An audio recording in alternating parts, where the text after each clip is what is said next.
Welcome to bird media. నేను మీ పవన్ కృష్ణమూర్తి. ఆంధ్రప్రదేశ్లో ఓటర్ల జాబితా ప్రక్షాళన ప్రక్రియ ప్రారంభమైంది. ఎస్ఐఆర్ అండి స్టార్ట్ అయింది.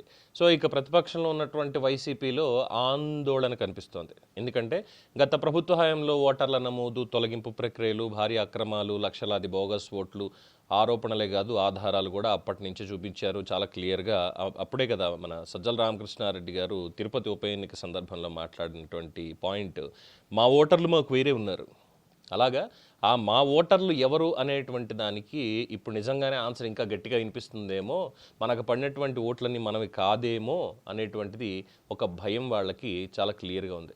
సో ఇప్పుడు ఎన్నికల సంఘం చేపట్టినటువంటి ఈ తనిఖీలో ఆ అక్రమాలు ఎక్కడ బయటపడిపోతాయేమో అన్న భయంతోనే పాపం వైసీపీ అగ్రనేతలందరూ ముందస్తుగా రక్షణాత్మక వైఖరి అవలంబిస్తున్నారు అన్న చర్చ ప్రస్తుతం జరుగుతోంది. అందరికీ క్లియర్ కట్, అందరికీ తెలిసిందే కదా. సో గత 5 ఏళ్లలో అధికార దుర్వినియోగంతో ఫామ్ 7 దరఖాస్తుల ద్వారా ప్రత్యర్థి పార్టీల సానుభూతిపరుల ఓట్లని తొలగించారు. ప్రభుత్వ యంత్రాంగాన్ని ప్రభావితం చేస్తూ ఈ ప్రక్రియని వ్యవస్థీకృతంగా నడిపించారు అన్నది ఆధార సహితంగా అప్పుడు పయ్యావుల కేశవ్ కావచ్చు, నిమ్మల రామానాయుడు కావచ్చు, ఇలా ఎంతోమంది మొత్తం బయటపెట్టారు. ఇప్పుడు కేంద్ర ఎన్నికల సంఘం పర్యవేక్షణలో సాంకేతిక ఆధారాలతో నిర్వహిస్తున్న ప్రక్షాళనలో ప్రతి ఓటుని క్షుణ్ణంగా పరిశీలిస్తున్నారు. గతంలో ఈ నిబంధనలు ఉల్లంఘించినటువంటి అధికారుల మీద చర్యలు కూడా ప్రారంభమయ్యాయి. సో ఈసారి అనేక అక్రమాలు ఇందులో వెలుగులోకి వచ్చేటువంటి అవకాశాలు చాలా స్పష్టంగా కనిపిస్తున్నాయి. దీనికి సంబంధించి ఈ ప్రక్షాళన ఎదుర్కొనేందుకు వైసీపీ నేతలు బూత్ స్థాయిలో అప్రమత్తం అవుతున్నారు అనే బదులు చేస్తున్నారు అని చెప్పుకోవచ్చు. బూత్ లెవెల్ ఏజెంట్ల ద్వారా సమాచారం సేకరణ, ఓట్ల తొలగింపుల మీద న్యాయపరమైనటువంటి పోరాటానికి సిద్ధం అవుతున్నాము అని చెప్పి సజ్జల రామకృష్ణారెడ్డి గారు చాలా గట్టిగానే ప్రయత్నం చేస్తున్నారు అనే సమాచారం. అయితే ఇది నిజమైనటువంటి ఓటర్ల హక్కులను కాపాడేందుక, లేక అక్రమంగా చేర్చినటువంటి ఓట్లు తొలగిపోకుండా అడ్డుకునేందుక అనేటువంటి సందేహాలు ప్రస్తుతం రాజకీయంగా చర్చకి దారితీస్తున్నాయి. ఇక ప్రజల మద్దతు ఎవరికి ఉంది? ఈ ప్రక్షాళన ద్వారా చనిపోయినటువంటి వాళ్ళవి, ఒకే వ్యక్తి ఉన్న బహుళ ఓట్లు, తప్పుడు చిరునామాలతో నమోదైన బోగస్ ఓట్లు, వీటన్నిటినీ కూడా తొలగిస్తారు. సో దీంతో ఓటర్ల జాబితా మరింత పారదర్శకంగా మారుతుంది అనేది అధికారులు చెప్తుంది.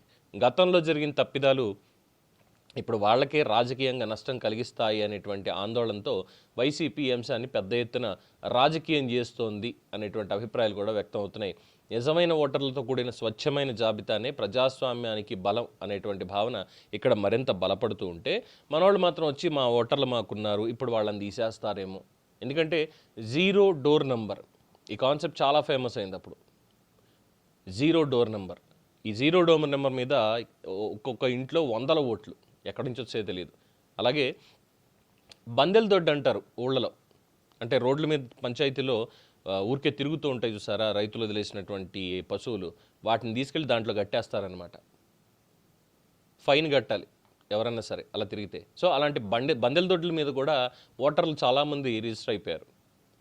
అలాగే తిరుపతి ఉప ఎన్నిక ఎగ్జాంపుల్ అండి, అంతకుమించి కొత్తగా ఏం చెప్పక్కర్లేదు. దాంట్లో చాలా స్పష్టంగా బస్సుల్లో మరి వచ్చారు కదా, మీరు ఎక్కడి నుంచి వస్తున్నారు ఏంటి అంటే ఫలానా చోటు నుంచి వస్తున్నాం, ఎక్కడికి అంటే తిరుపతి స్వామివారి దర్శనానికి వెళ్తున్నాము, లేదంటే అక్కడ దానికి వెళ్తున్నాం మేము అన్న మాట్లాడారు.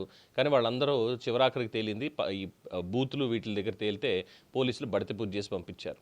సో అలాంటి మన ఓటర్లందరూ కూడా ఎక్కడ పోతారో అనేటువంటి ఒక భయం మాత్రం బలపడుతోంది. దీని మీద కూడా న్యాయపరమైనటువంటి పోరాటం చేయాలి అని పాపం సజ్జల ఆతృత పడిపోతున్నారు.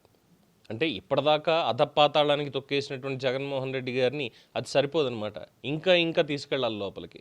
సో ఇప్పుడు ఈ అక్రమాలన్నీ బయటపెడితే ఎవరి ఆధ్వర్యంలో ఇవన్నీ జరిగాయి, ఎవరి ఆలోచనతో జరిగాయి, ఎవరి ఆదేశాలతో జరిగాయి అన్నటువంటి విషయాలు కూడా బయటపడతాయి.